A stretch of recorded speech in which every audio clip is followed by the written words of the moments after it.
CEO fell in love with a humble single dad, not knowing he was a former Special Forces legend.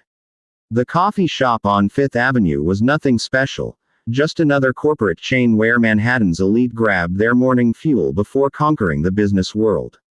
But for Olivia Chen, CEO of Chen Technologies and one of Forbes's 30 Under 30, it was her sanctuary. A rare moment of normalcy in a life measured by quarterly earnings and board meetings. She was reaching for the last blueberry muffin when another hand touched it at the same moment.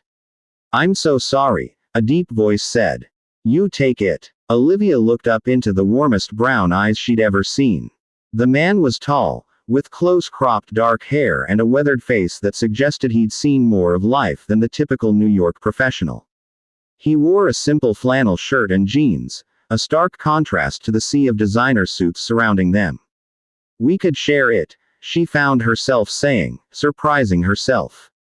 Olivia Chen didn't share. She won. His smile transformed his entire face. "Deal. I'm Marcus. Marcus Reeves." "Olivia." That's how it started. A muffin split between strangers at 7:15 on a Tuesday morning.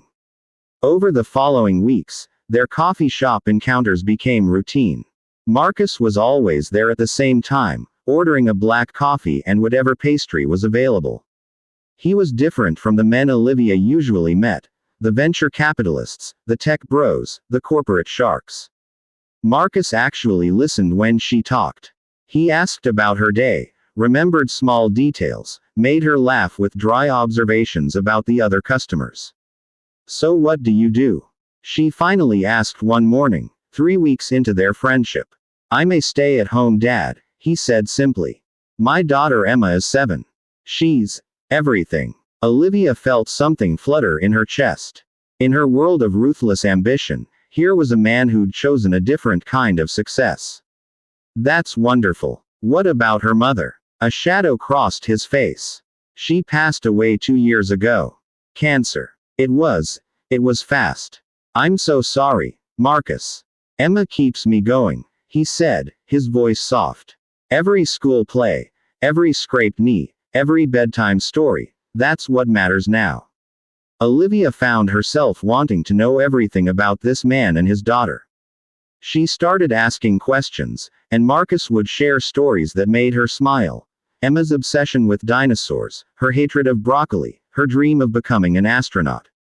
"You're a good father," Olivia said one morning. "Emma's lucky. I'm the lucky one," Marcus replied. "What about you? What made you become a CEO at 32?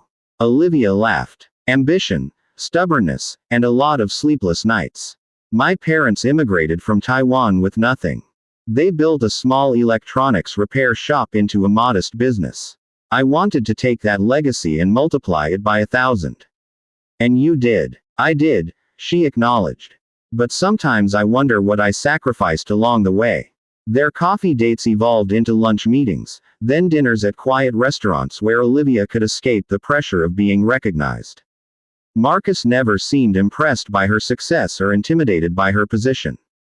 He treated her like Olivia, not CEO Chen. It was intoxicating. 3 months in, he invited her to Emma's birthday party at Central Park. Olivia arrived with an elaborately wrapped present, a telescope she'd had her assistant research for weeks. She felt nervous, which was absurd. She'd pitched to billion-dollar investors without breaking a sweat, but meeting a 7-year-old had her hands trembling. Emma was a whirlwind of energy with her father's eyes and a gap-toothed smile. "Are you Dad's friend?" she asked, sizing Olivia up with the brutal honesty of childhood. "I hope so," Olivia said. "Cool. Want to see me do a cartwheel?" The party was simple. A dozen kids, hot dogs, a superhero cake. But watching Marcus navigate the chaos with patient humor, she saw a kind of strength she'd never encountered in boardrooms. When Emma fell and scraped her knee, he was there instantly, cleaning the wound with gentle efficiency, distracting her with a silly story until her tears turned to giggles. "You're really good at this," Olivia told him later, as they watched Emma play with her friends. "I had good training," Marcus said quietly. Then, catching himself, he added, "My mom raised 4 of us on her own." I learned from the best. That night, after Emma had fallen asleep and Marcus had driven Olivia home, he walked her to her penthouse building. "Thank you for coming today," he said. "It meant a lot to both of us. Thank you for inviting me." Olivia hesitated, then took the leap. "Marcus, I really like spending time with you. I'd like to explore where this could go. If you're interested." His smile was answer enough. "I've been hoping you'd say that for weeks." Their first kiss was soft and sweet, tasting of birthday cake and possibility. Dating Marcus was unlike anything Olivia had experienced. He couldn't do spontaneous weekend trips. He had Emma. Dinners required advance planning for babysitters. Their relationship existed in the margins of his carefully structured life, and surprisingly, Olivia didn't mind. There was something grounding about Marcus's priorities, something that made her question her own endless pursuit of more. She started leaving work earlier to join them for dinner. She helped Emma with homework, taught her basic coding, listened to endless facts about stegosauruses. Marcus's small apartment in Brooklyn became more comfortable than her luxury penthouse. But there were mysteries. Sometimes Marcus would get a faraway look, as if he was somewhere else entirely. He never talked about his past before Emma, deflecting questions with practiced ease. His body bore scars, a long one across his shoulder blade, another on his ribs, that he dismissed as old accidents. Olivia didn't push. Everyone had a past. 6 months into their relationship, everything changed. Olivia's company was developing cutting-edge cybersecurity software for government contracts. When her head of security informed her they'd detected a sophisticated breach attempt, she took it seriously. When he told her the attack bore the signature of a known international cyber terrorist group, she became alarmed. "We need protection," her security chief said. "Real protection. I'm recommending we hire private security contractors." The next day, a team arrived at Chen Technologies. Their leader was a hard-eyed woman named Sarah Martinez who carried herself with military precision. "Ms. Chen, we'll be conducting a full security assessment," Martinez said. "We'll also need detailed background checks on anyone in your personal life. Family, friends, romantic partners." "That's unnecessary," Olivia began, but Martinez cut her off. "It's essential. These people don't just target you professionally. Who are you currently dating?" "Marcus Reeves. He's a..." Martinez's expression changed instantly. "Marcus Reeves. Can you describe him?" Puzzled, Olivia did. Martinez pulled out her phone, scrolled through photos, then turned the screen. This Marcus Reeves. It was a military photo. Marcus in tactical gear, at least 10 years younger, standing with a Special Forces unit. The caption identified him as Captain Marcus Reeves, Delta Force. Olivia's world tilted. "I don't understand. Captain Reeves is a legend in certain circles," Martinez said, her tone shifting to respect. 3 tours in Afghanistan, countless classified operations. He was one of the best operators we had. His unit specialized in counterterrorism and high-value target extraction. He left the service 2 years ago under circumstances that were complicated. Complicated how? That's classified. But Ms. Chen, if Marcus Reeves is in your life, you're probably the safest person in New York. That evening, Olivia confronted him. "Delta Force," she said, walking into his apartment without preamble. "Emma was at a friend's house for a sleepover. You were a Special Forces operator and you didn't think to mention it." Marcus went very still. "How did you find out?" "My company is under threat from cyber terrorists. Security ran background checks. Why didn't you tell me?" He was quiet for a long moment, then gestured to the couch. They sat, and he began to talk in a low, measured voice. "I left that life behind when Sarah died," he said. "She knew what I did, lived with the fear every time I deployed. When she got sick, I took emergency leave, but I was too late.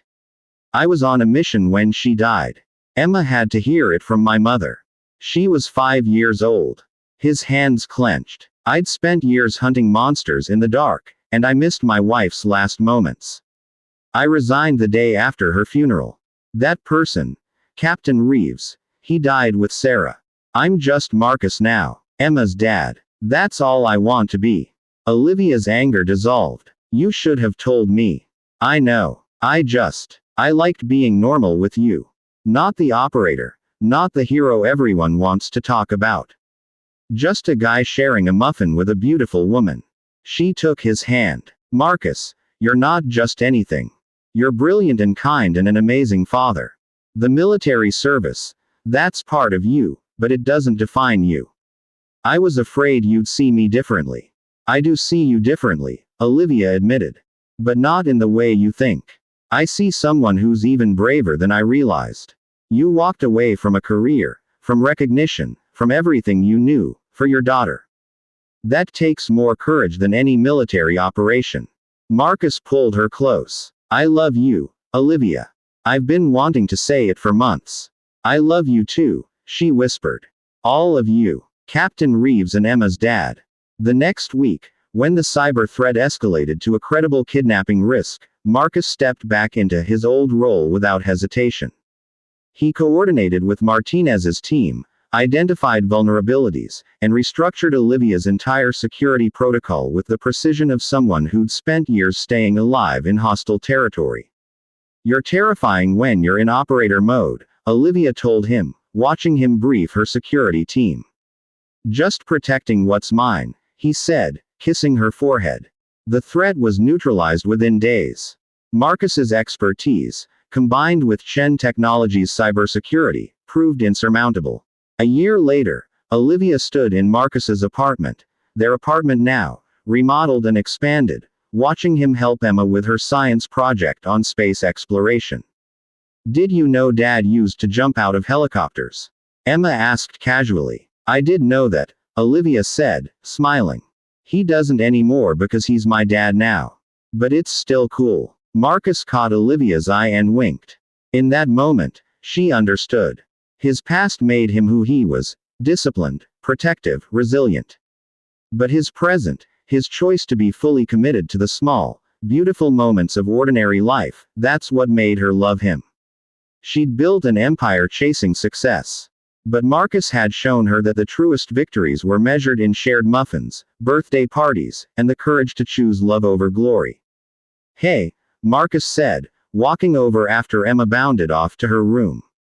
What are you thinking about? Just that I'm glad I reached for that muffin, Olivia said. He pulled her close. Best decision I never made.